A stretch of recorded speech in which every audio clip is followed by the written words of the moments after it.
Hi, everyone. Welcome to Fight Night Radio. Lee Honish, Andrew Labouche, Miguel Antonio Barragan. Welcome back after which happens every year historically, Andrew. I swear to God, we've been doing this show for that many years, and I think I can safely say that whatever happens in the last 2 weeks and or the first few weeks of April, between birthdays and travel, and I've had you at Disneyland on a couple of them. This year was Hawaii for you. Yeah, yes, sir. And how was the trip? Did you take the kids, or it was just your wife? Just my wife. Nice. Yeah, it was. I already told her to gather up a total, so I have some kind of goal to get back. Nice. Yeah. Very nice. And as always, I'm joined by Miguel Antonio Barragan. Miguel, did you do anything compelling over the last couple of weeks? Not really. Other than work and spend my weekends at home. The usual. Absolutely nothing even close to compelling. Outside of the trip to Vegas, there was not that much compelling. And by the way, we actually have a great, what's his name, from Showtime. We still have that video. Brian Custer. Yeah. Yeah, we have a Brian Custer, Think Real Fast, 10 questions. He was great. He was a great guest, more or less. So we have that for all of you. Plus a chippy interview I did on the first or second day. There was one where you got mad at me because I was a little rough on him. Mm-hmm. Maurice Schuleman. Yeah, you were a little rough. Was I just too buddy? Was that it? I mean, I think you did the bait and switch. You were like buddy at first, and then hit him with the hard questions later, and he's like, "Oh, this son of a bitch." Okay. Oh well. We won't be invited to the walkathon. You did the Trojan horse. You were like, "Hey, man," lure him in. Oh, we were hugging. It was like we were long lost friends. It was great. So we've got those for you guys. We'll get those out in the next couple of weeks. Let's rewind the clock and catch up on two fights that we need to talk about before we get into the basic news of what's gone on. Because there really hasn't been much news other than Tyson Fury still trying to find a reason not to fight Alexander Usyk. My favorite is, of course, Crawford Spence is now official for June something, even though it's not official. It's still a hashtag fight not signed. But let's talk about Miguel Benavidez' plan, which was described by the lovely Showtime people as an artistic success. I can't even make that up. That's an actual article. An artistic success, but a financial failure. Yeah. I mean, I don't know. I haven't seen the pay-per-view numbers, but considering that we know how Steven Espinosa works and not releasing pay-per-view numbers when they're not exactly favorable, chances are that's what's going on. Unless, of course, I missed it and it is posted somewhere, but I have yet to see it, which is a great indicator that things didn't go quite well in the box office. So, Andrew, for you, was it an artistic success but a financial failure? No, it was a good fight. I enjoyed the fight, but the bigger picture here is the pay-per-view buys. At the end of the day, that's why those guys are in the ring. So if the fight wasn't purchased, there's a major problem here because those are two of the best fighters in that division. We thought a lot of the PBC audience wanted to see this fight because of the build up towards potential Benavidez versus Canelo. You could even say the Mexican fan base, we thought were a little bit more into this fight than what the rumors are about the pay-per-view buys. Well, I'll keep saying it. I never thought Caleb Plant was a star. I thought Caleb Plant couldn't box. I don't think Caleb Plant has power. I think he has a manufactured belt. And now the second time up, Miguel, he has failed dramatically at being a top tier talent. Yeah. He seems to be like right at that cusp of like being something, and then he fights some actual top level dudes, and then he realizes that he's not a top level dude. I mean, it's unfortunate, but hey, everybody can't be at the top, right? There's like a small room at the top, and he just isn't up there. That's not to say that he isn't close. He gotten pay-per-views. He's headlined 2 pay-per-views, so that means something, right? Even though this one might not have been as successful as their first one. He had some leverage, some bargaining leverage with his first pay-per-view against Canelo because he had a belt. In this particular case, he was fighting for Benavidez's interim super middleweight WBC belt. So he was kind of the B-side, I guess, even though he did get his way with the larger ring, etc. So to some degree, I'm not sure personally it was a success, but he knew what he had to do. He had to box and stay on the outside and not get close to Benavidez, and really. Referee Kenny Bayless did a pretty damn good job of allowing him to clinch like a motherfucker. Right off the bat, you can tell that any single time that Benavidez will get close enough, what's his name?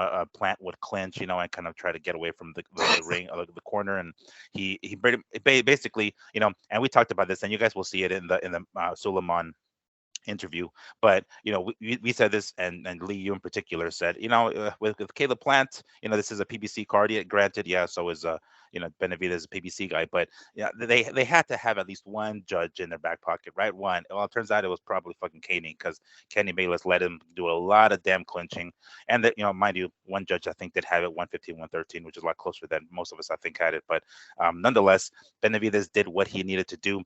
There were a couple of times where he was warned about using his elbow to get, Plant off him, but oddly, Plant wasn't warned about the clinching until later on in the fight.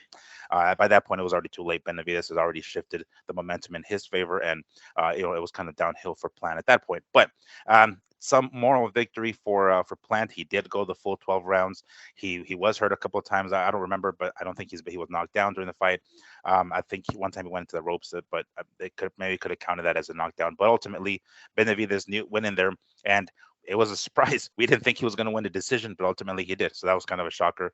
But again, a moral victory for Plant going full 12 rounds with Benavidez. And by the way, Benavidez looked great, like physically. He was trimmed, he was super thin, and we actually thought that he might have overtrained, because I saw him at the weigh-in, and we were like, damn, this guy looks like abnormally thin than what he normally looks like. But apparently he came in at great condition, great shape. So that's promising for future, super middleweight fights with him. Yeah, that was the one takeaway I had from it, or at least I was obsessed with earlier in the week, was, how does Caleb Plant not know? And it's the only outcome I didn't actually see in the fight, Andrew. I thought Benavidez, you take the unders, like this is a no-brainer. And I said, if you have to, you parlay with Caleb Plant by decision. There's nothing inside of me that believed that Benavidez was going to win by decision, Andrew. Yeah, no, fair prediction there. I had Caleb by decision. I thought he was going to be able to box his way around Benavidez. I did bring up, I was a little nervous on his mental. Don't like Caleb Plant's. He doesn't have a lot of confidence in himself. I think it showed again in this fight late. It's either he's getting tired, because it has to be mentally, you guys, because physically the guy looks like he's in superb shape. He doesn't look like he should be wearing down at the end of these fights. I really never seen Benavidez is a heavy-handed fighter, but early on, it looked like Caleb Plant was doing a pretty good job of outboxing him, and then he just starts wearing down. And seriously, when I think when Caleb feels that his power or his energy level is getting low, it starts messing with them mentally, and that's where the fight leaves them. As far as him not being a top tier fighter, though, in the sport, I got to disagree, Lee. He's probably under Saul Alvarez, one of the most recognizable names in the super middleweight division. That's because he fought him. Yeah, exactly. It's not because he is. No. You know what he is? I'm not talking about his skill level. I'm talking about pay-per-view eyeballs. Why Benavidez and him was a failure. It talks to a more serious point about where we're at the sport than it does, about Caleb's skills. Caleb was one of the most recognizable names in that division. Caleb's one of the top fighters of the PBC. One of the biggest money makers. Yes, because he fought Canelo again. Yes, you're correct on that. still doesn't take that away. The whole PBC fan base knows Caleb Plant. Everyone wanted Benavidez, I thought, to fight Canelo. So when you match Benavidez up with Plant, you would think this is a pretty good fight for all the guys that want to see the Benavidez Canelo fight. This is a good matchup for them. The fact that they're saying this thing, what was the rumored numbers? Is it under 100,000? Oh yeah, no, it's ridiculous. The rumors are like a bloodbath. Yeah. No, but Miguel, what was actually the number that I forget his name. You know the tweet that we found. What were the numbers that he was saying? I don't think he said a number. I think he just said they were like abysmal. I'm gonna see if I can find it again, but I'm not sure if he even quoted a number per se. But he just said it was a disaster, like a failure, pretty much. What he said. Yeah, that's where the artistic success and financial failure came from. Look, Andrew, look, Caleb Plant is definitely the vanilla ice of the PBC. Follow me on this. I'm not saying the dude doesn't make hits. I'm not saying people don't get up and dance. I'm just saying he's kind of a joke. Oh, well, now he is. Now he is. Going into the fight, Lee, he only has one loss. I love that about boxing, that, you could have one loss and you're considered a joke. I get that. That is this sport. But he only had one defeat, dude. So going into the fight, he's not a joke. Now, after this fight, yes, Caleb Plant will probably not be the main event of a pay-per-view in his next bout. Very understandable. But going into it, he's 23-1 or 20-1. Like everything's fine. This is a great matchup. I thought this fight was going to do better than what it did. I'm really disappointed in you PBC fan base. You guys sell out tickets. We're always rumored about all this stuff the PBC has done over the years. Yet on pay-per-view, it's not showing anymore. We've seen all their views and their hits that they used to get when they were on free television, or what people were watching. Didn't they say Spence got 7 million views one time? Could have swore they told us one of Spence fights on Fox channel got 7 million views. Yet on pay-per-view, he's a disaster. And now you can add Caleb Plant and Benavidez into this. If I'm Spence, if I'm Crawford, who took no guaranteed money, was really going off of pay-per-view buys, be nervous if you don't have Golden Boy or Top Rank backing that fight.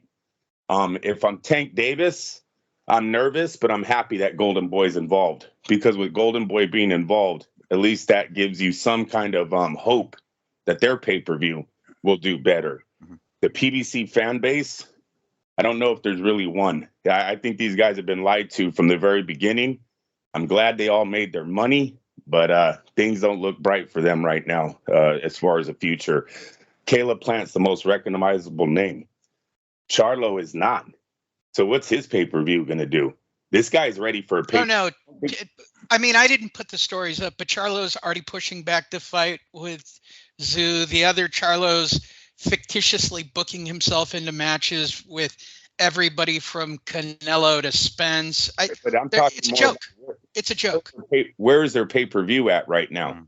Charlo is not. Well, no, they'd first have to fight, Andrew. I mean, well, we know it's coming, though, Lee. It's been 2 years, so their fights are coming. It's either they're going to be fighting here soon, or yes, their belts are all going to be stripped, and that's how they're going to lose. But it's been 1.5 years, 2 years, whatever it is. Their time, both of their times is coming. One of them we know is with Zoo. Jermel is with Zoo. But what I'm talking about more is they have to be nervous about these pay-per-view buys. I mean, Tank Davis, one of the most recognizable names. Pay-per-views have never been announced, okay? Like, it's we're to that point now. Those guys need to start getting nervous. Make sure all those $1 million fights that you had, you better have saved that money. I know you didn't, but you better have saved that money. Start putting that money back in the bank, because Al Heyman did shit for none of these guys.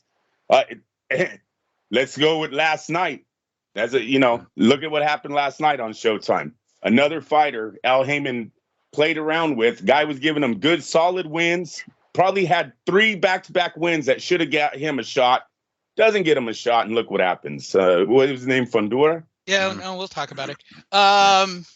And I got one more thing to say about that Yeah. Plant and Benavidez pay-per-view. To reiterate, the PBC fans really like failed on this one hardcore. The pay-per-view card as a whole was not bad. It really was not bad. With Valenzuela and Colbert on the undercard, and then another PBC guy they're trying to build up, Joey Spencer, who got handled by Jesus Ramos. Like, those fights were freaking awesome. They were pretty good. They were very entertaining. Like, I don't remember how much the pay-per-view like price was, but if it wasn't that high, that like I wouldn't be what's the word? I wouldn't be against actually ordering a pay-per-view like that, because they had some pretty solid names on that card, or at least solid PBC guys. PBC names, you're right. Yeah, exactly. Putting them up against one another, because more often than not, they're building them up, right? So they give them guys, other dudes who are like low tier guys, and they put them up against top motherfuckers. And the card delivered. Unfortunately, the fans didn't. And for the record, we still didn't pay for the card. Yeah, we still didn't pay for the card. I did. No, I did. All right. The card. It's you. Well, that's half the team. I mean, we almost did. Once VIP almost let us down. We're like, should we do it? Should we do it? But we were getting a little frustrated with VIP. It was getting a little frozen. All right, let's jump ahead 1 week to the return I of. want to put that out there. I want to put something out there about this whole streaming is taken away from pay-per-views. Back when boxing actually had pay-per-view real fights, Mike Tyson's, the Lennox Lewis's, Riddick Bowe's, Chavez, Roy Jones, all these fighters were out there making big money in the 90s. De La Hoya's, Trinidad's, pay-per-view everywhere. We had this thing called a black box. Yeah, we all had one. It was illegal as fuck, but almost every neighborhood had a house on the street that had one, and everybody would watch fights at that house. With 2 porn channels. Yes. And seriously, we still sold millions in pay-per-view. So we really need to stop with the streaming. What it is the people aren't going out to watch these fights anymore. One of the biggest things that boxing used to thrive on was the closed circuit venues, the bars, the people who used to go out and party and watch these fights. The bars aren't buying the fights anymore. Nobody cares. Nobody cares. They're outpriced. These fighters want $30 million guaranteed, so they got to come. Hey, we need like $5,000 for you to rent this fight. $5,000? Nobody. There was 10 people in my bar last time that watched the last fight. What do you guys? Yeah, this was a real good one. Yeah, but your last 3 yeah, but this fight's good, so pay for it. Not you're done. Can't give me one fight out of fucking 5 years and expect me to spend top dollar. That's where boxing is hurting. It is not the streaming. We don't have the bars, the closed circuit, buying into these fights anymore and promoting it and getting people are coming out to the bars. So I just want to put that out there. Stop. It's battered spouse syndrome, Andrew. I've been saying it now for months and months, especially when we started this year. I said, and I know it's a common take that I keep saying, that we're just battered fight fans. It wasn't that way in the 90s. Even when you watched a crappy card with Ike Corte against somebody, like, they stacked those cards up at Mandalay Bay or at the MGM. Like, they were all top tier welterweight fights. They were all guys in the top 10. Lee, the average young man that is going to these sporting events nowadays is spending over $100 before he even sits down. The money is not. You're spending $100 going to the weigh-in in Vegas right now. It's so ridiculous. Like, Miguel and I, like, we were walking. I don't know how people are affording this. Like, you came out for Plant versus Benavidez. All right, a decent seat, $300 minimum. Inflation has made the prices go up, but Vegas has always been expensive. Vegas has gone to 4 times on the weekend, right, with half the staff. Have you Drinks are literally $20 at the bar. It's dumb. Inflation has made all the prices go up. It's never changed, though. Vegas was expensive when Mike Tyson fought. Vegas was expensive when De La Hoya fought. You ever been to Las Vegas on a fucking Floyd Mayweather fight? It's always been expensive. That's never been an issue. They're lying to us. They fucked us up. DAZN, fucking PBC, fucking Golden Boy not working with PBC. They're the ones that fucked this up. It's not the money. It is not the money. The sports fan, he will spend hundreds of dollars to watch these sports. We don't care about that. It's what they're watching. Do they want to watch it? And boxing right now, we have put fight after fight in that fucking ring that people don't really want to watch, and they're through with it. The numbers are proving. It's battered. What? It's battered spouse. I gotta say spouse to use my pronouns correctly. But it's true. Think about it.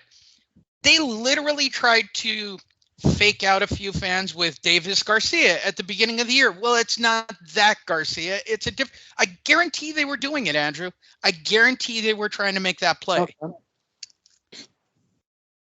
Fight fans aren't buying it anymore. They're just not. I know it from the boards. I see what they comment on. I see what stories they pick up on. And I am telling you, they're all very cynical. And for the most part, they're in our age group. They're very angry. And they're just kind of tired of the bullshit. And there you go, which takes us to more of the bullshit. Last weekend, Anthony Joshua made his return to the ring. Ugh. Oof. Not a good look. Yeah. I mean, you know, I don't know what I find more depressing. All the heavyweight boxers coming out and going, he's a shot fighter. And then Eddie Hearn being the only guy going, oh, but by the time he gets to Deontay, he'll be ready. So you're just cashing in on him and you're just going to serve him. That Anthony Joshua gets knocked out bad by Deontay McGill. Bad.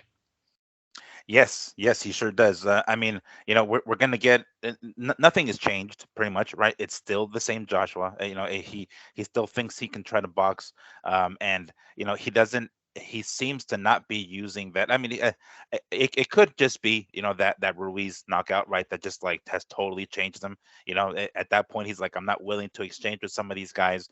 You know, I could get surprised, and he's not, you know, not as confident in his ability to take a shot the way he was, because prior to that, his fight with Klitschko, he got dropped, you know, but he came back up and he got back up, and then he came back and he got the victory. So I think at that point he was probably at an all-time high in regards to like the confidence in his chin.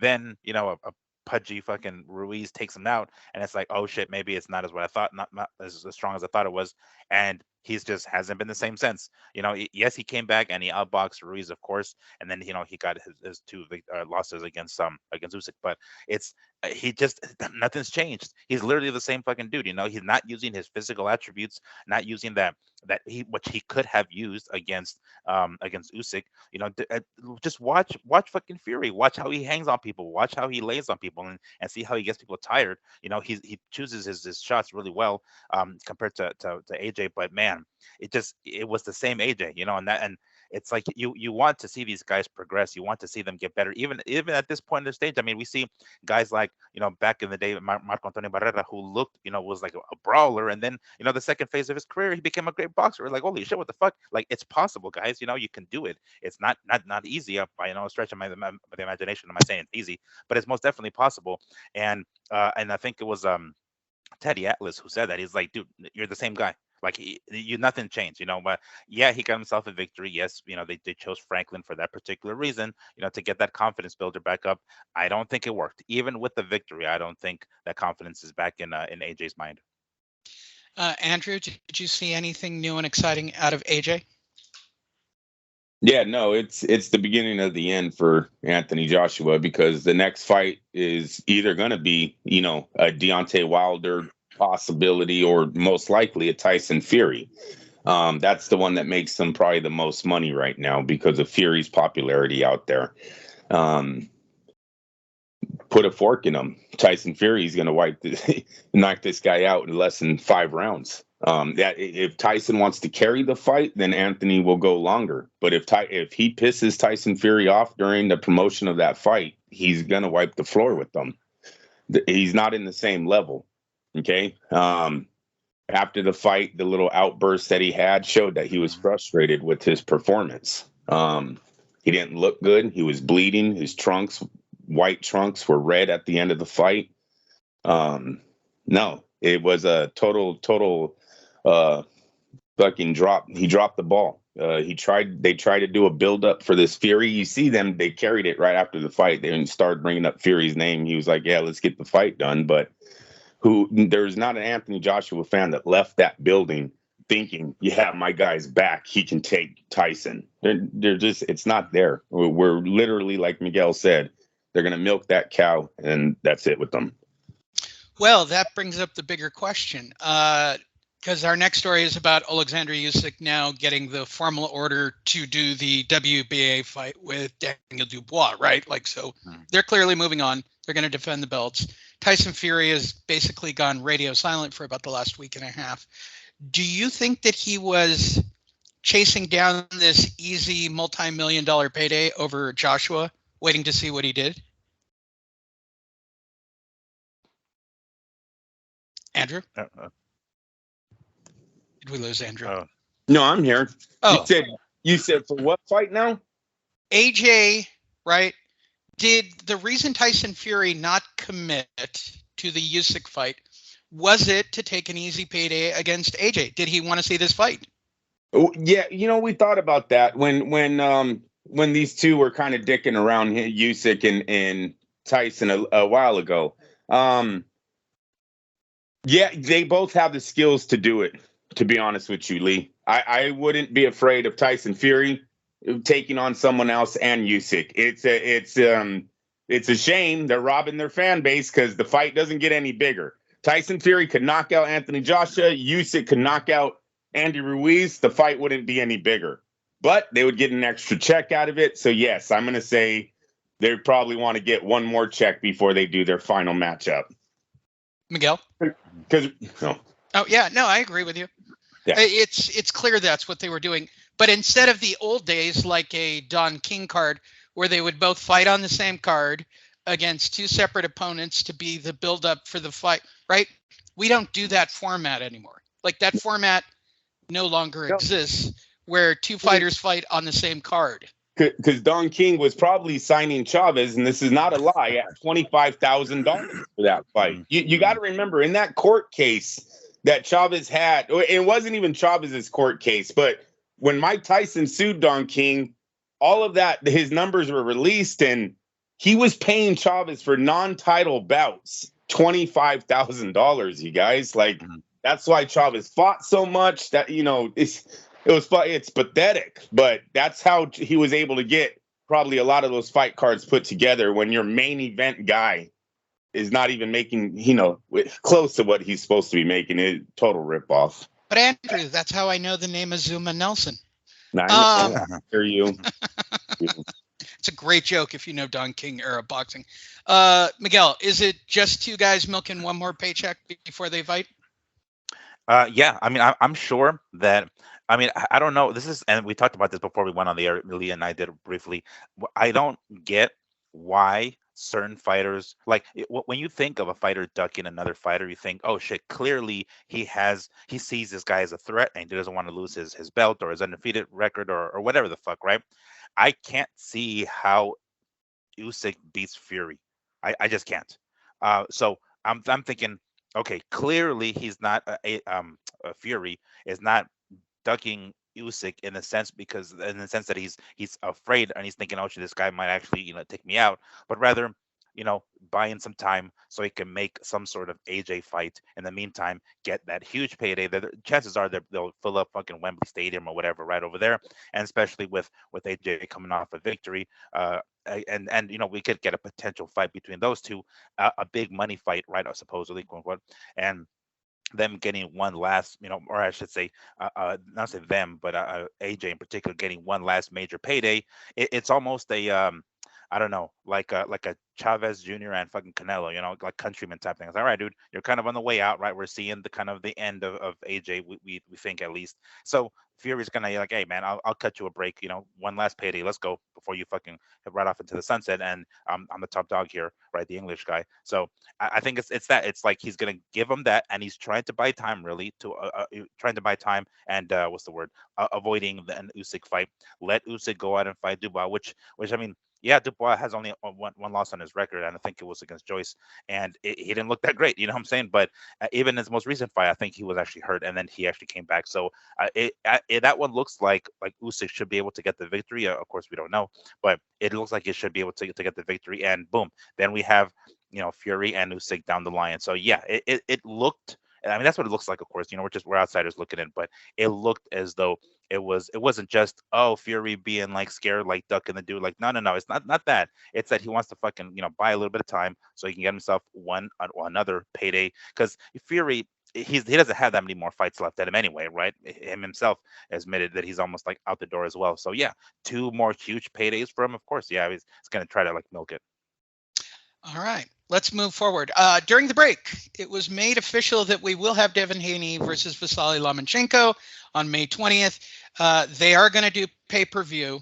Bob has decided, and I'm going to turn it to you, Miguel, that they're going to do Valdez versus Lopez for the junior lightweight rematch. Mm-hmm. Is it now enough of a pay-per-view? I mean, Haney versus Lomachenko, yeah, it's probably a pay-per-view attraction, probably.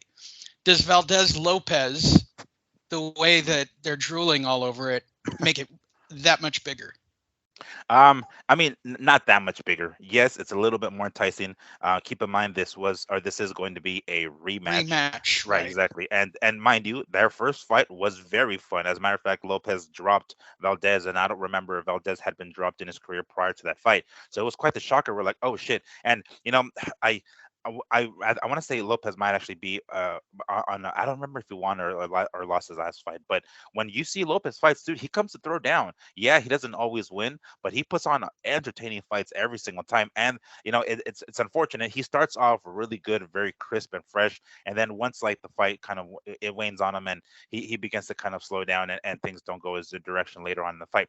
But in that fight with Valdez, it was very similar. He started off great, and then eventually Valdez came on late in the fight. So it was very entertaining. It was a shocker. We're like, oh shit, this kid might actually pull off the upset against Valdez. And of course, this was before Valdez's loss against Shakur. So we're like, damn, he's gonna actually do it. He's gonna pull off the upset. And Valdez, champion that he is, he weathered the storm and then ended up coming back in the end. So the fight has the potential to be a great, another great barn burner, and it's going to serve as co-main event. So it does make I'm not sure what the price tag is on that pay-per-view is, but it's most definitely enticing because I mean, first and foremost, we're getting two top dudes at lightweight, right? The guy who used to be the man, a couple of fights removed from that, and then the guy who currently is the man at that weight class. And this is what we talk about. This is what we pay to see. We want to see the best fight the best. This is something that I would consider actually paying for, with pay-per-view wise. Of course, unless we get credentials leave, which we will definitely submit for regardless. But Top Rank, we got a better than average shot on this one. Exactly, Top Rank. But yeah, it does make it does make the deal a little sweeter. Yes, we are seeing top dudes at the top fight one another, which is we want to see. So we can't bitch and moan as often as we like as far as like guys not fighting top guys. We're getting it, and it's on pay-per-view, and they're putting a nice barn burner as a co-main. That's pretty enticing. Andrew? Yeah, hey, listen.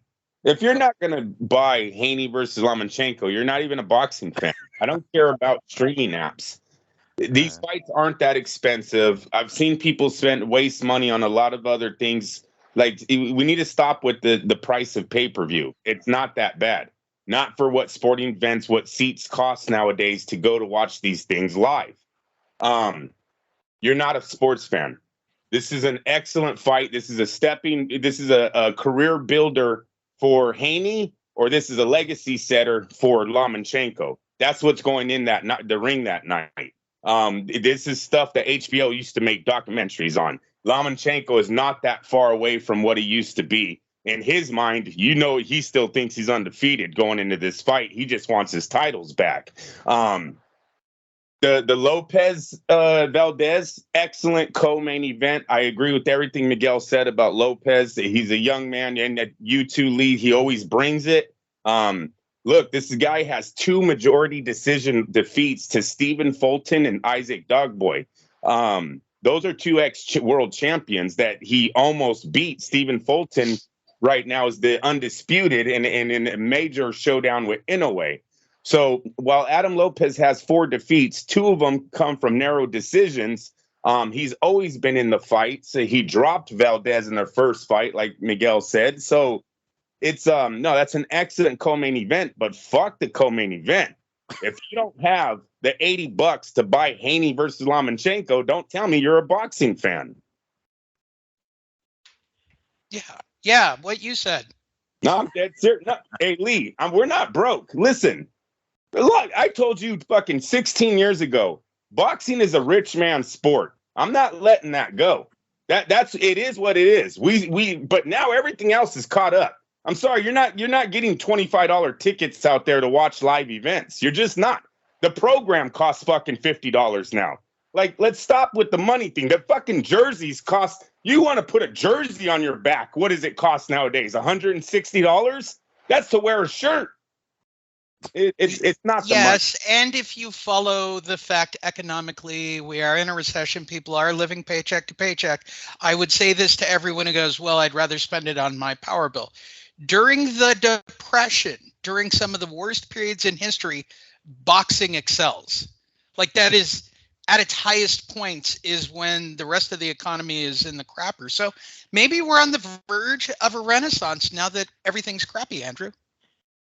I know we are on the verge of everyone signing on the dotted line. I know that. No, hashtag fight not sign. I'm actually going to start a YouTube channel on Monday called hashtag fight not sign. So every time one of these fake ass fights pops up on my feed, like Crawford versus Spence, those two couldn't agree on a peanut butter and jelly sandwich. All right. If I'm Crawford, I probably wouldn't be agreeing anymore. I'm serious. I don't know if I walk from that fight. You guys, the PBC is not Floyd Mayweather. They're not. He didn't go to the PBC, and now there's a what is it? A pot of gold at the end of the rainbow. They're not the end of the rainbow. We need to fucking come to that agreement that the PBC is fake. It's Well, no, that has been the long-standing. When we were in Vegas, this was the debate. The debate is the PBC is not real. Like, it's not really a thing. It's a Ponzi scheme. It's literally, he's funneling money in one door to pay out the other. He's looking for, like, he's burned through hundreds of millions of dollars. I think now all he's doing is writing fucking fake checks, bro. Listen, if your whole agreement is, when we pay-per-view will make the money back, here, I'll pay you when the pay-per-view comes in. The pay-per-view, they have never showed any numbers for any of their fights. None of them. They've never been proud of any of Spence's fights that were on pay-per-view. They've never been proud of any of Tank's fights on pay-per-view. Like, and you can add Showtime in with that, with the PBC. It just, if I'm Terrence Crawford, you better look at that contract again. You better try to get more guaranteed money out of Al Heyman, because if you're relying on their fan base to pay for this, history is now shown. We have a pattern right now of these fights not even clearing 500,000 buys, and both men are supposed to make 20 million. What the fuck? So why would you begrudge? And this is going to be the problem in the future, right? So basically, fights left New York to go to Vegas, where there was more money, making Vegas sort of the mecca at that moment. Now fights are leaving Vegas and they're moving to Dubai, where they are just dripping money and don't give a flying crap what they pay for. It's the future. Whoever's got the money will get the fight. But Vegas also, they look at their books, Lee, and Vegas don't have stupid men running those sports books. They don't have stupid men running those bars. They've seen that the fights that are being put out are not bringing fans to the casinos. Then why the fuck are we spending millions of dollars to put these fights on? They got rid of them. Okay, I'm going to follow you on this, but let's look at Haney versus Lomachenko, right? Oh. Both of those guys have fought primarily on the East Coast. Like, I cannot think. I know I saw Lomachenko fight once in Costa Mesa, if I'm correct, Miguel. Like, I think, or maybe it was Vegas. He fought once in Vegas in the last 5 years. The fight's in Vegas, though, right? Yeah, it's going to be in Vegas. Yeah, my point is, you've been putting those fights on in New York. Why are the economics of New York different than the economics of Vegas? And ultimately, if you don't think they shopped that once in Dubai to see if there was more money on the table there, of course there was. I don't. I wouldn't want my guy going to Dubai. Dubai is the last place you want to go to.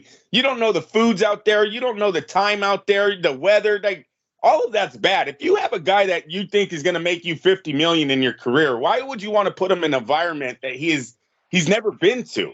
If Vegas is buying it. Now, Vegas ain't buying it, and we either have an option of fighting in Fresno, California, or we could go to Dubai to make $1 million. Guess what? We're going to fucking Dubai. But if you can go from, I'm going to fight either at Madison Square Garden, fucking Las Vegas, or Dubai, come on, America's going to win every time. It's going to win every time, and it has been. Tyson Fury versus Wilder was a major fight that stood in Las Vegas.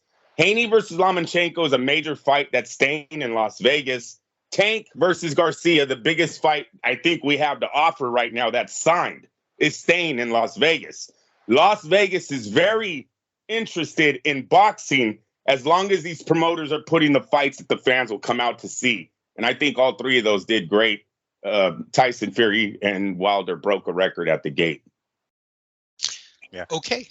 And by the way, when we mentioned this before, and we've seen some of the people, other people online talk about it, PBC is sinking, and they're kind of desperate. They're grasping at straws. So, after all the talk of Spence and Crawford not being made, this is probably the most realistic time that it may actually be made, because PBC is in some serious fucking trouble. So yeah, we can say hashtag fight not signed until it gets signed. But there's granted, there's no guarantee that it will be signed, but considering the circumstances and the landscape and the environment that PBC is kind of in at the moment, and the condition, I should say, I'm leaning towards the fight actually being made this time. Let's hope it actually does, because if it doesn't this time, then who the fuck knows when it will be made. But yeah, knowing that, and then again, PBC with Wilder potentially, making a fight with an AJ down the line, right? Again, you working with their promoters, they're in trouble. They're desperate. They're gonna have to start working with some of these other guys, and we already seen, what their record is against the top ranked guys. So it might not go well for them, but they might go out with a bang, I guess. There you go. Moving forward, I wish I had a big news alert, but I don't think it was big news to anybody, But dun dun dun. Regis Prograis officially would like to say he's a free agent now. And by saying that, he now believes that, and by the way, for those of you that don't know, this would be the 140-pound WBC champion, Regis Prograis, who was rumored to be fighting how many different guys over the last 3 months? I mean, what name have they not inserted? That was all by him, though, and he has no promotional company, so that's him just trying to sell himself, Lee. That you didn't see Top Rank saying they wanted to fight Regis Prograis. You didn't see DAZN. That was all Regis Prograis putting that out there. And unfortunately, in boxing, you need people behind you, power movers. He has none. So he needs. Well, now he's a free agent, Andrew. So now they can all happen. Hey, anybody you can think of at 140 pounds. So is Boo Boo. Boo Boo's always been a free agent. How's that work for him? Adrian Broner always likes to come out and say he's a free agent. How's that work for Adrian Broner? So, if I was them, you better start walking into Golden Boy and Top Rank and praying that these guys are hiring. Seriously, because those are the two promotional companies, in my opinion, that seem to be doing anything for their fighters about getting them their marketing up. Oscar De La Hoya holds the largest contract boxing's ever seen, and he's on the brink of maybe holding the face of the sport. He's 2 weeks away from having one of his guys in a fight that is for the sport of boxing. Al Heyman had how many fucking undefeated records? He never once had that label on any of his fights. You're trash. Miguel, You already know my stance on fighters who believe they're going to be remarkable free agents. We have video documentation of me explaining it to fighters because they're morons on this topic. Without signing to Top Rank or one of the hitters, does Prograis have any chance of getting a real fight? Shit, I want to say yes. I don't think we can attribute that to him being a free agent necessarily. Just the WBC belt. Yeah, exactly. So, and mind you, he did fight on a Triller card some time ago, and for a while we were actually praising him. We're like, oh shit, the motherfucker was smart, to not sign with any one particular guy. He was on some damn Triller card and got paid hella good. And he fought some Mayweather guy, I'm pretty sure, if I want to say, and he knocked the dude out. And it was pretty entertaining. And then I want to say I don't remember if he fought fucking that red cock guy later on. So he was getting fights and getting paid well for them. I mean, probably not deservingly because those fights weren't exactly top dudes, but nonetheless, for a while it's like, oh shit, we're praising him. We're like, that's a good idea, man. That's going that route, and then that dried up real fast. So we're like, okay, now we get it. Now we see it clearly that it wasn't that bad. Yeah, maybe he benefited from it with 2 or 3 fights, but maybe maybe I fell for it. Maybe that was very short-sighted of me to think like, oh shit, that was a good idea. But now we're seeing the circumstances, and mind you, he still is benefiting from it because now he got himself that belt, right? So he's got some leverage still. But again, is it being short-sighted right now? Is probably not looking 2, 3, 4, 5, 6 fights down the line, and most likely he can get himself one more major fight. But as far as like getting a lot of major fights coming up, because I think they announced with the Top Rank announced with last night's broadcast, Josh Taylor and Teofimo in June in New York. Hey, they're 140 pounders. Let's do it. I don't know if that's if what's his name, Regis, wants to continue to try to play this free agent game. Chances are, and again, you have to look a couple of fights down the line here, a couple of years or so in his career, how much longer he's going to stay at 140. You have to sign with certain promoters who have decent guys on their roster. If they have the number one 140-pound guy in the world in Josh Taylor, and there's where you're at right now, dude, do it. Let's get it cracking, and let's sign with fucking Top Rank. Let's do it. I don't know if he's, because we know boxing is shady as shit. He could be fucking ostracized for people can avoid the hell out of him, even if he's got the belt. They'll be willing to drop the belt just to not have to fight the motherfucker. So yeah, I don't know how much longer he's gonna be able to do this free agent shit. It's worked for him so far, yes, granted, but I don't think it's gonna. I think it's gonna dry up really, really soon. He probably is gonna have to sign with somebody here real soon. There you go. Miguel, he's the one that most likely put Triller out of business with that fight with Sebastian. I'd go with Metallica, but all right. I mean, they didn't pay him. They didn't pay him. He went to the internet, got a lawyer, and then finally the money came in a few days later, where then he put out a tweet, okay, I'm all good now. And it was only about $1 million, $2 million bucks. Triller hasn't been heard of since. I don't know about the free agency. Look, he's a champion. That means no other champions have to fight him. So you're literally waiting for a promotional company to go, I got the next big name. We're going to go after that, your title. But all the other champions in division if they don't want to be undisputed, fuck them. I don't want to be undisputed. Yeah. Right? He would literally he has to let go of that WBC title, get into the rankings of some of those other champions divisions, and then work your way up from there. But the fact that he took that WBC title kind of hurts him even more, because if you're trying to avoid him and your guy has a belt, well, there's your loophole to avoid him now. You don't want to be undisputed. Well, then you go to whatever Suleiman orders for a purse bid, and now you got to play that game, and you're making $100,000 fighting for your WBC title. I mean, that's the game. Other big news of the week, Andrew. Are you ready? Are you ready? Are you ready? Are you ready? Yes. Edgar Berlanga, the man who said he was taking nothing but top fights, Andrew. Don't tell me it's some white guy from Eddie Hearn's stable. Please don't tell me. Jason Quigley, you got it right. Good for you. Good job, Andrew. You got it correct.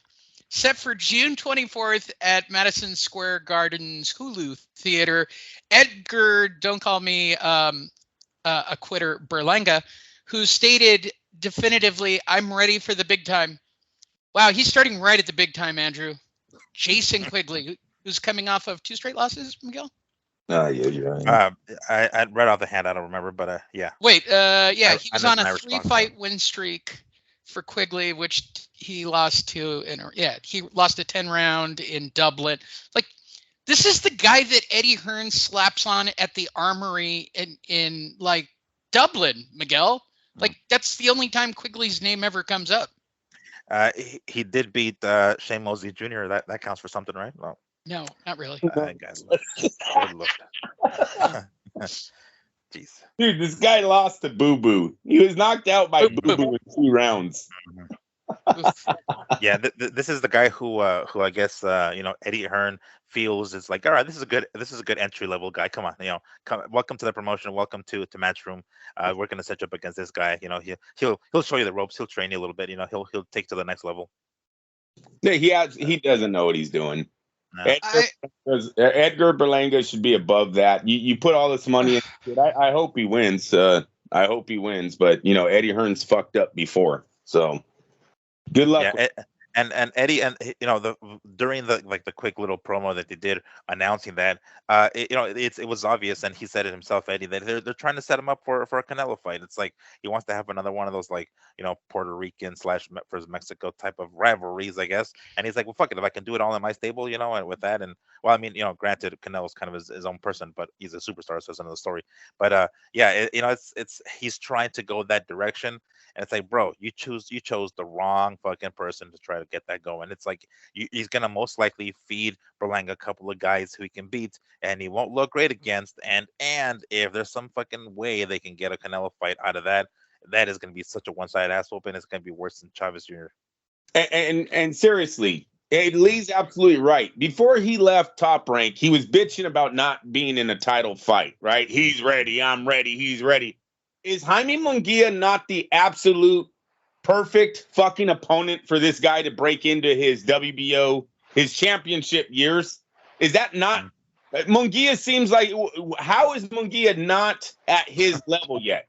Or opposite, Berlanga not at his. You just said you're ready for the title. Munguia has to be one of the least skilled champions in the division. I don't understand how they couldn't have got this fight right. That's a strong statement. There are a lot of unskilled champions. Well, in the 4 major titles, though, Lee. In the 4 major titles, come on. Munguia is kind of just a face-first fucking fighter. He has no defense. He's all about power. It would have been an easy win, I thought, for Berlanga. I really think that's why they're holding Munguia back there. They were trying to get him a jackpot fight because he's probably going to get massacred in the first big one that he's in. Berlanga dropped the ball. He dropped the ball. I thought he had a great game plan going over to the zone. You bust in with the WBO title, and then you see where you're at from moving forward with Eddie Hearn. But this right here, just another DAZN bitch. You'll be fighting fucking 5 white boys in the next 3 years. No one will care about. Hashtag hate white people. No. Don't get me twisted. No, don't. Really? Name one good white fighter. Don't get me turning. Name one good white fighter that isn't Vanilla Ice. Not what Vegas is buying. Las Vegas wasn't like, ooh, Jason Quigley. Let me get that fight. Oh no, I think one of the biggest problems in boxing right now is there aren't enough white fighters to fight other ethnic groups. But that's just my belief in boxing. Nah, that's stupid. That's stupid. Really? Yeah. What are you talking? Do you want to look at the St. Patrick's Day cards and all that stuff again? Are you sure? It's the UK. I'm talking about the UK. Oh my God, they're even more racist than us. People under an umbrella, Lee. I'm talking about DAZN's fucking stable. All those guys at Canelo spotting that hasn't done shit for our sport over here? That's what I'm talking about. I don't care who they are out of the ring. I'm telling you, their marketability here in America is shit. You can add Jason Quigley's name to that list. I agree. I don't disagree with you. It should be based on a fighter's merit, but that's not really the economics of boxing and making money. He's just doing it because that's all he has for DAZN, and he's doubling. Well, he's got a lot of white fighters from England, dude. I mean, he's cornered the market on all the white guys from Europe. Yeah, those guys put on hella fights over there. Over there, them guys knock their heads off. I love it. In fact, I could name all of Eddie Hearn's black fighters pretty close. I mean, what is it? It's Dillian White and AJ. That's it, right? Did I get it right? That's a good joke. That's a good joke, Andrew. And I'm not even sure that he has Dillian White anymore. Because now Dillian's all pissed off. Chisora, he has Chisora too. Chisora. Oh yeah, there's a champ in the making. Jesus. All right, last fight announcement for the week. And no, it's not Spence Crawford for all of you waiting bated breathedly for me to go, oh, it's signed and they're fighting in June. And The fight's not signed. The fight's not signed. So everybody take a breath. Clarissa Shields, Hannah Gabriel's rematch to headline a June 3rd show in Detroit. Miguel, take me back. Shields, Gabriel's. This was the close one, right? Where Shields actually had to work a little bit. If I recall correctly, I'm right off the hand. I don't even remember who the fuck Gabriel was. Because we know Shields, obviously, but everybody else that she fights, not so much. Okay. Is that's the Dreads? No, that's not. Yeah, no, it's the Dreads. It's the Dreads. Is it the Dreads? Oh, it's the Dreads. All right, yeah, was like just as big as she was. Yeah. Yeah. Fight. Unfortunately, the men signed some fight that took away from women's boxing. Hey, look, I try to help. Look, I could talk about Tim Zhu. See, I almost pulled the Showtime there. Almost said Costia. Tim Zhu is now talking about fighting anyone because he doesn't believe he's going to get Charlo, and that covers my international Australia. We've covered Europe, America. We've covered women. About all those fake injuries the Charlos are putting out there. Do you think they're trying to get their money out of the PBC before they move forward with their career? They're tired of the IOUs. They're tired of we'll make it all on this fight. Don't worry, I got you. It just seems weird that both of those brothers are holding out from the PBC from so long. I wouldn't be surprised if there's some kind of court hearings going on behind closed doors that we don't know about. Both of them for over a year and a half. Come on, there's something else going on. Who knows? Well, Adrian Broner used to say the contracts are made up a lot of fucking, give me a break now and we'll do it on the next fight. He said Al Heyman, in one tweet, he said Al Heyman owed him $10 million. Don't know if it's true, but that's what he put out there. I'm just reading what he put out there. $10 million, you guys. Adrian Broner says a lot of crazy things, Andrew. It doesn't matter. He is the Mike Coppinger of fighters. Adrian Broner is the Mike Coppinger of actual boxers. You have him saying that, and you have two brothers that have been out of the ring for over a year and a half. I don't think they want to fight. I think they want to collect checks and be famous and maybe walk around with their belts. Checks on the money that they already made, though. How about that one? Mm-hmm. Maybe they're just trying to collect the money that was already promised to them, and they don't want to move forward until you fucking give me the money that I've already worked for. I think any employer would do that. If your boss wasn't paying you the correct amount every week, there's going to be a time where you go, no, bro, I'm not working anymore. You owe me more than what I'm fucking making now. It's funny you say that. During the break, I watched a lot of Kitchen Nightmares with Gordon Ramsay. Do you know how many of those people work in those restaurants and not get paid and still show up every day? It's pretty shocking, Andrew. Just saying it out loud. Point, but that's you're different. Like, not to mention, you have a union, and there is no boxing union. Yeah, I totally hear you. Yet I don't really get where you're coming. If I'm owed $1 million, I'm not fighting for $1 million if I'm already owed $1 million fucking. Yeah, but if we do the next fight, we'll make 5. So I'll give you 3 on the next fight. Yeah, that's what's meant. Yes, that's what I think. That's the game. Is yep. I just need you guys to hold on for another couple of weeks. We'll have a big week, and then I'll be able to pay you guys and all your past due. Mm-hmm. Yeah. That's the Paul Heyman for all you wrestling fans. ECW promoter. You'd be like, oh yeah, and this was back in the Paul 90s. Heyman managed to run that like a Ponzi forever. It was so bad. It's like, oh yeah, the checks in the mail, dude. It'll arrive shortly. No, it's not. It will never say that. You guys understand? He almost had one of the biggest faces of boxing sign a non-guaranteed contract. This is the biggest face. Terrence Crawford, one of the most recognizable faces in our sport, most skilled fighters, almost signed a contract where he's not even guaranteed that much money. That's a disaster. That is a gold mine for Al Heyman, a disaster for Terrence Crawford. And then he didn't even want to show him the fucking receipts.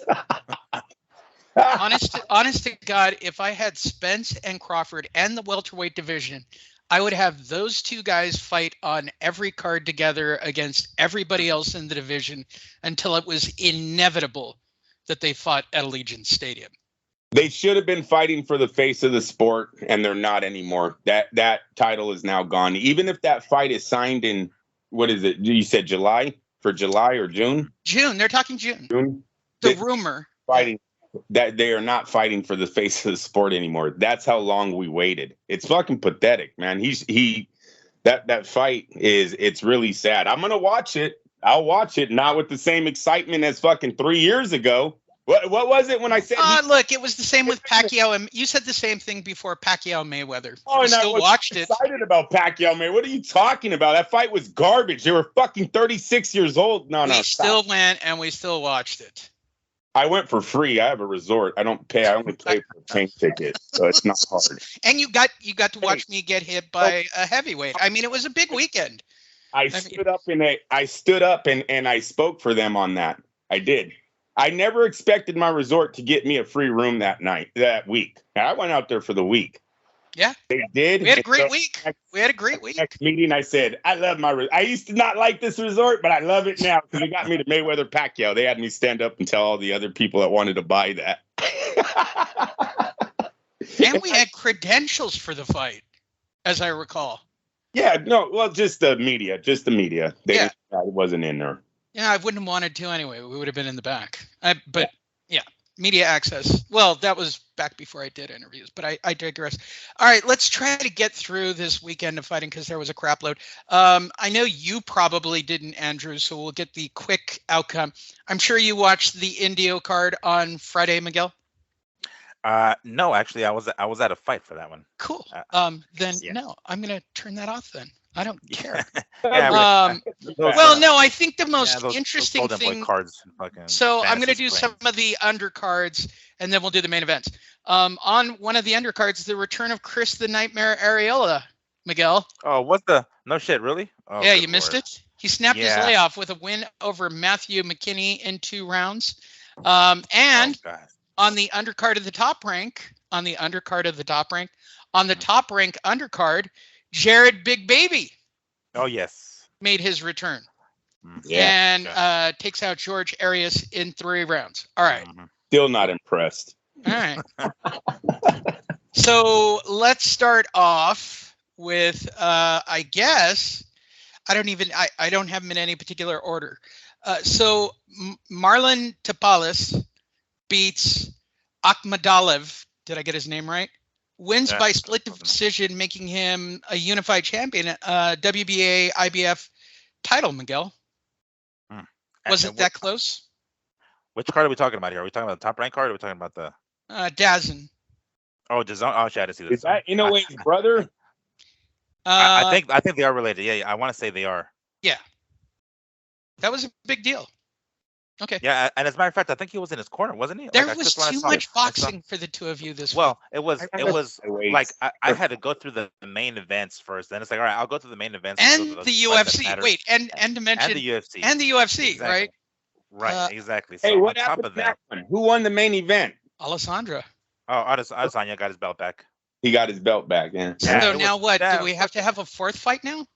Well, no, it's third one as far as MMA goes. They fought twice outside of MMA, and it pissed me off, man. He fucking went in there super confident, the champion, and he was all, throwing these like weak ass low kicks and shit like that, and taking a sweet ass time. I get it; it was a 5-round fight. I mean, MMA rounds, but it's like, dude, come on. He got clocked fucking once and didn't take the fucking shot. And mind you, he's a big dude and he cuts a lot of weight, so I mean, it could have something to do with that. But nonetheless, yeah, Adesanya got his belt back. It sucked. It pissed me off. All right, let's jump into the DAZN cards. A friend of the show, I would call him, Miguel. I thought he was very nice. Jesse Bam Rodriguez outpoints Christian Gonzalez and is now the WBO flyweight title holder. How'd he do? At the beginning, it was not looking so good. It really wasn't, and mind you, they got themselves this dude, his opponent, Gonzalez, I think it was, right, Christian Gonzalez.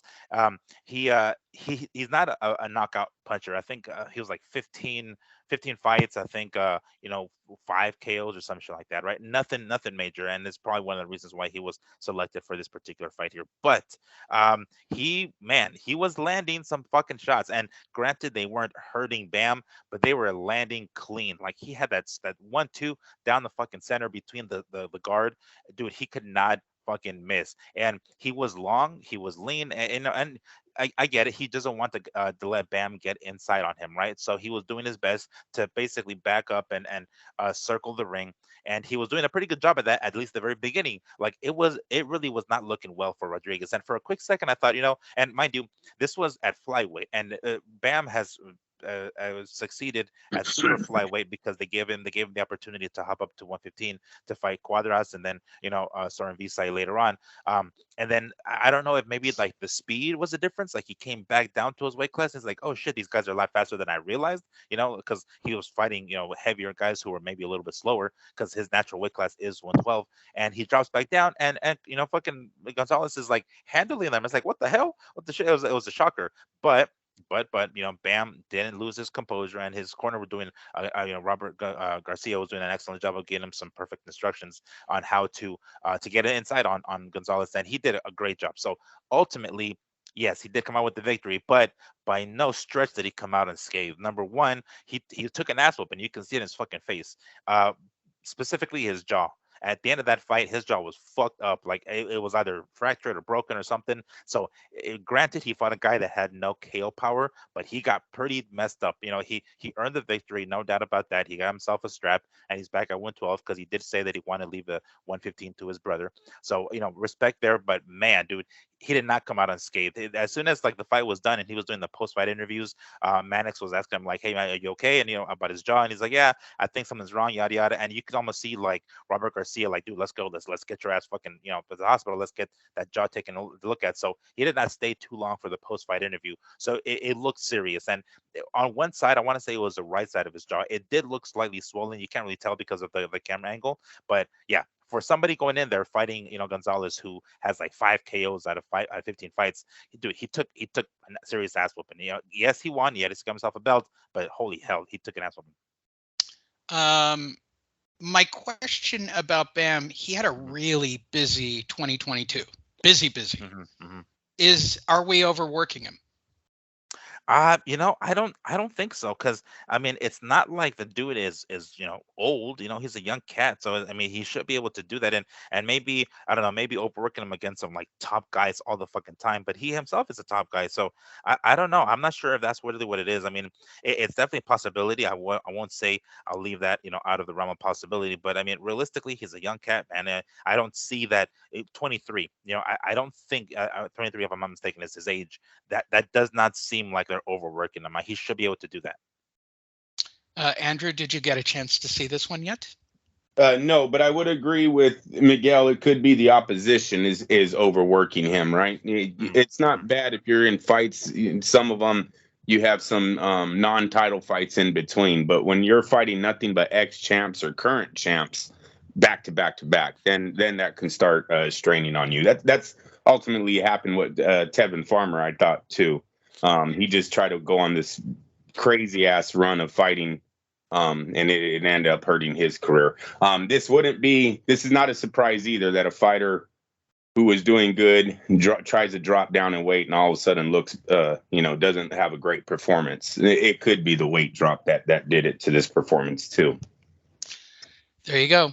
Let's go. I believe he came in super light. Right? One last thing. Yeah, he came in lighter than he even was supposed to. Yeah, he came in lighter than the weight class, exactly. So that might have affected him too. Yeah. He just overshot it a little bit, which takes us to, I guess, the biggest upset, and sadly, somebody I won't get to talk about anymore. The human death stick / please give me a sandwich after the fight, Sebastian Fundora. He got knocked out. Like he just sat there like a lump, Andrew. Mm-hmm. Like he looked lost when he got hit. Yeah, that was a sad ending for him. He knew he couldn't get up and just looked at the ref. I don't even think he wanted the count. He kind of looked at the ref at count number 5 and shook his head no. He didn't want to stay there. Very hard to say who will. He had some great wins. The Lubin knockout was an excellent win. He beat. I think he even stopped Ocampo. That was a fighter that had went up against Spence for his title. He had some great wins, but unfortunately, we're probably never going to know how good he was in the super welterweight division. His name will be brought up because of his size. I think we'll always talk about him, but probably won't know how good he's going to be. He'll be back as a heavyweight, Andrew. Don't worry. We'll bulk him up and make him a heavyweight. Well, let the man eat. Let Fundora eat. Ooh, that's a T-shirt. Miguel, what did you think of the end of the Death Stick? Well, I don't. I think it's a little too fast or too quick to call it the end.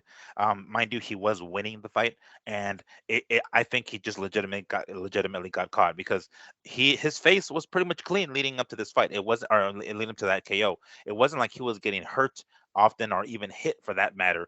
Yeah, Mendoza was doing a great job of like winging these wide shots. And for a quick second, me and my pops were watching and we're like, you know what, Mendoza's going about it the wrong way, man.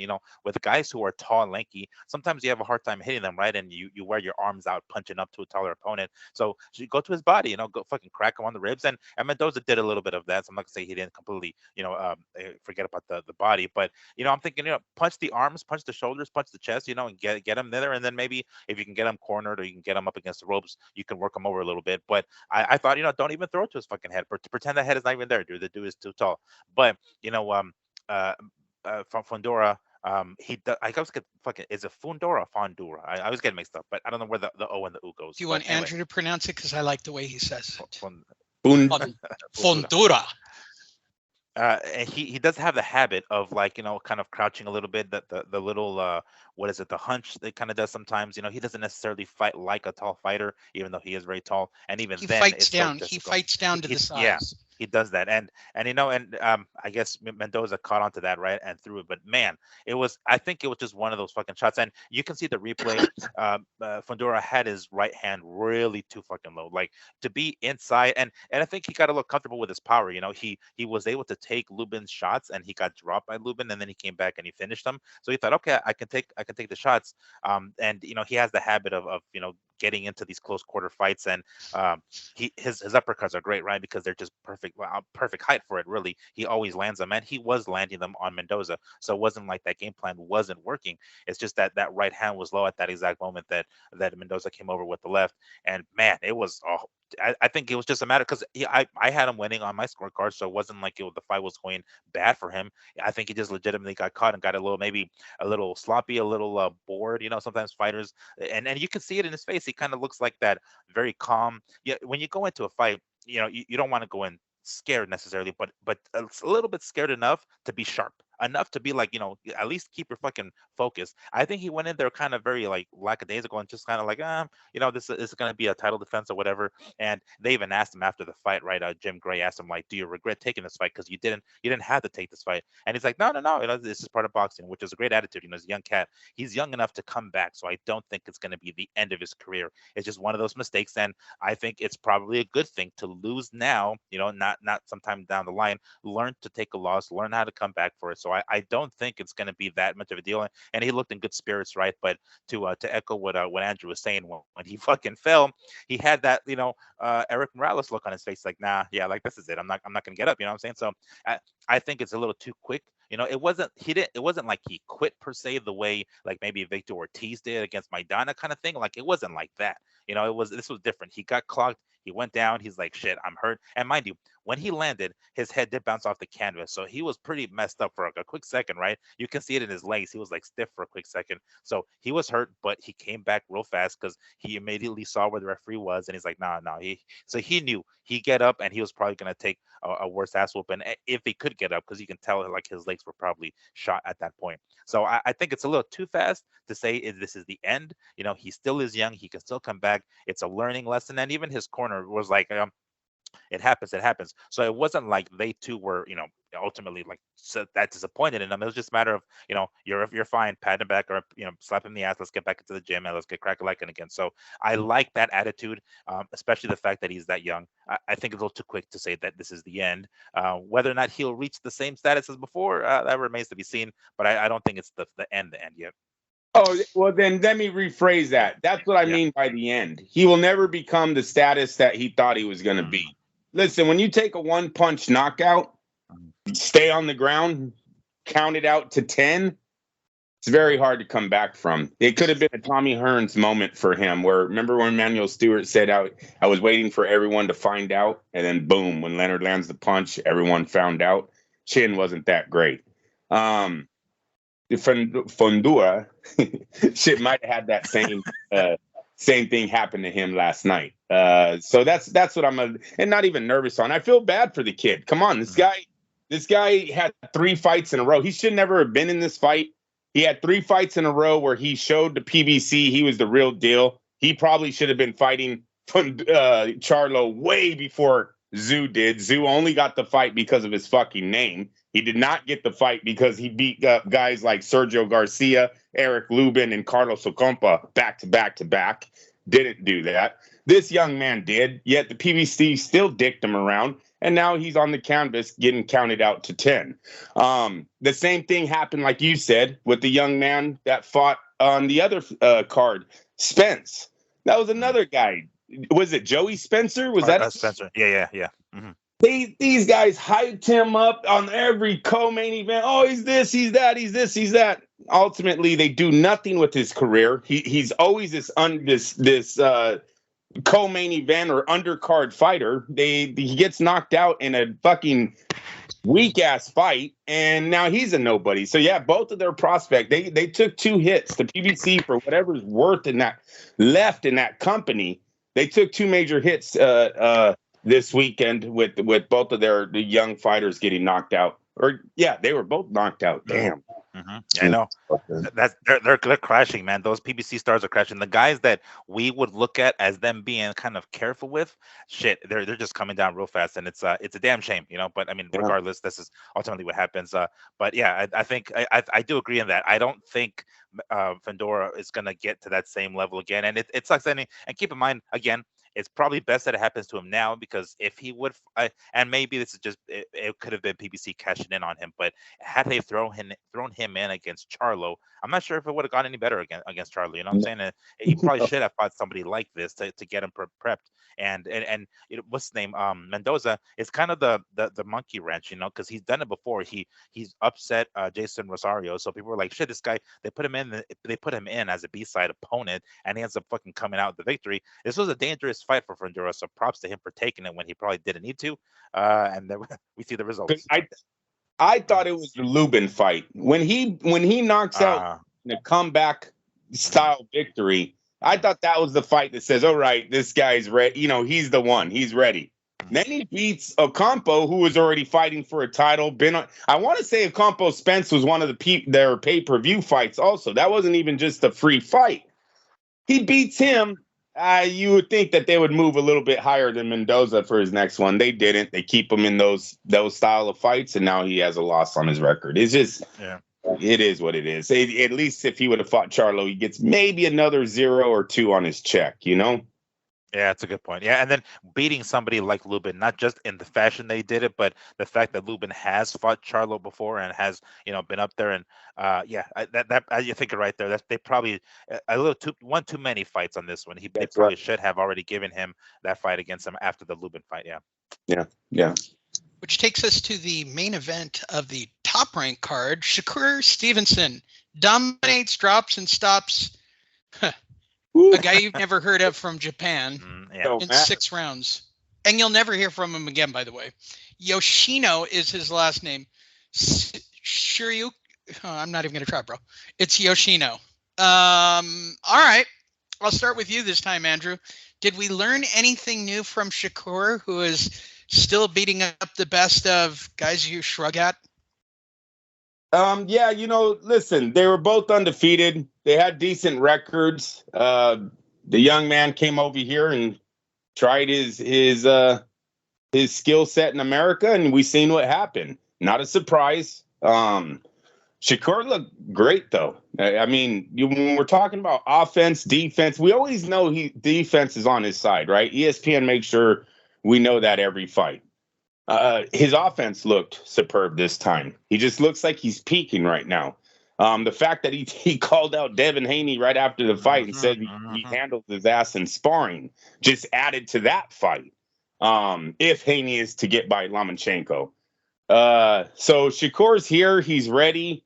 No, I was very impressed. I had nothing. It was a free fight, Lee, so I wasn't expecting it to be another champion. We're getting a fight on ESPN. He was undefeated. He had a great record. What was it, 16-0-12 or something? Don't sleep on him. It wasn't that don't sleep on him, but it looked good for TV. whatever casuals looking through the thing, you got two undefeated guys here, both that seem to be. Well, actually, he had more power on his record. He had more power than Stevenson. Only came in with 9 I agree, and Bob's killing it, right? So now ESPN's lead-in is not only basketball or college basketball. Now it's baseball. So you got lots of people on ESPN, and boom, now you get a fight right at 8 o'clock. Look, Bob's killing it. His product's getting seen right now. He can do no wrong. Yeah.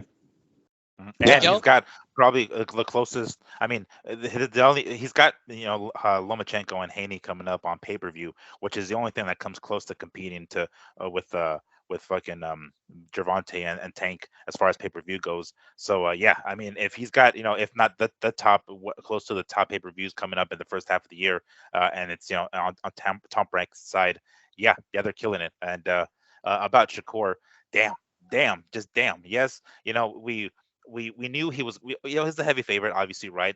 This Japanese opponent has never fought outside of Japan prior to this fight, so clearly the guy has only a certain amount of experience. But 16 victories and however many KOs he had, something is something. And this is one of those like, hey, keep me busy type fights until the ending of fucking Haney and Loma, and see who comes out on top, and we'll try that. But Jesus, I mean, the possibility of Haney and Shakur, or even like, let's say for the sake of argument that Tank wins and he beats Gervonta. I'm sorry, he beats Ryan. Any one of those three guys, I don't know. Like, I mean, I think Tank will fall into third place there, but I don't know who I'd give the top.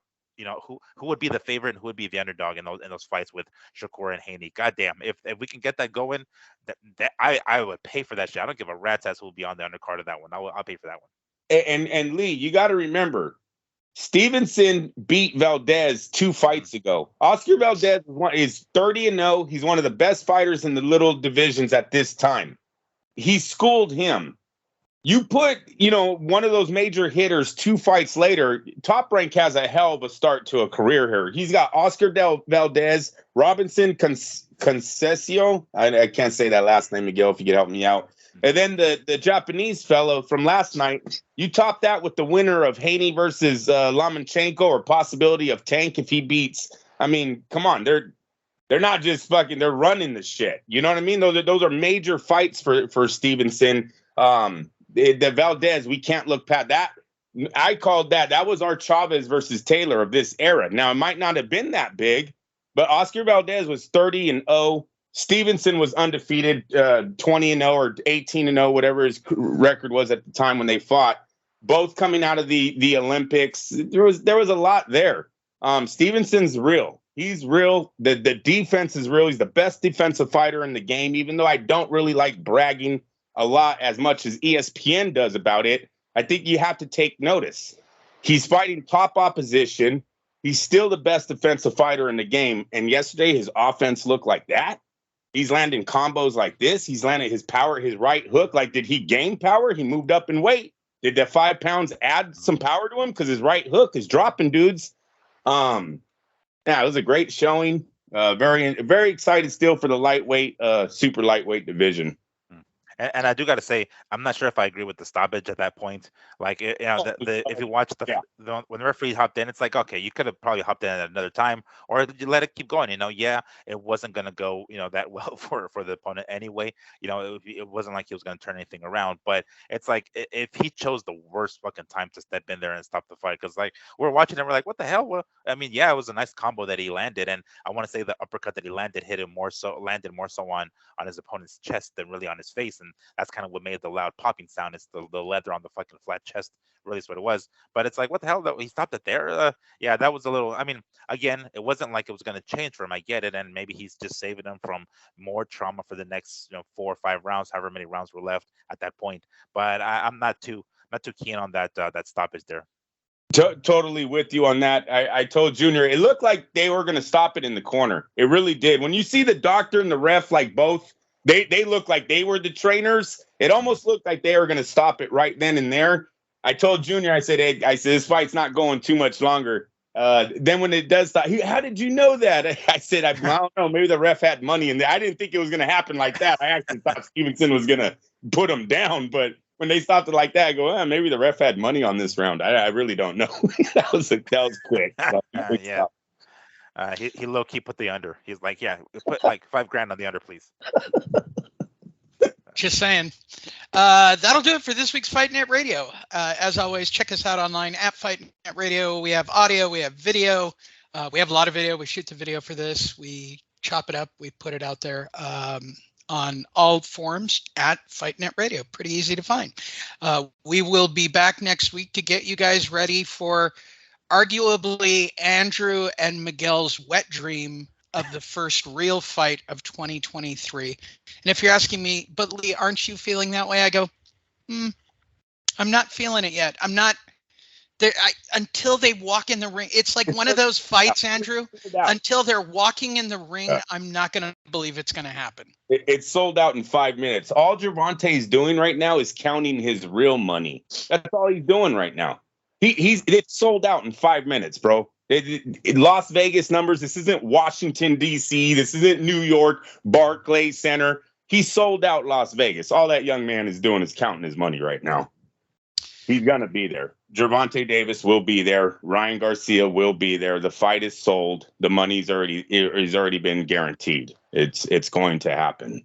Well, tune in for all the Fight Week festivities and fun. We will probably do a couple of shows and get you guys up to speed. Hey, Lee. That starts next week. Yes. We'll submit credits to that. Can't forget, Lee. We'll submit credits. Fuck it. Submit credentials for next week. The build-up show is on YouTube. Everyone should check out. We should even put it on our page. I think boxing needs the help. But the build-up show, their full access number 1 came out. Yeah. So that's out already. There you go. That'll do it.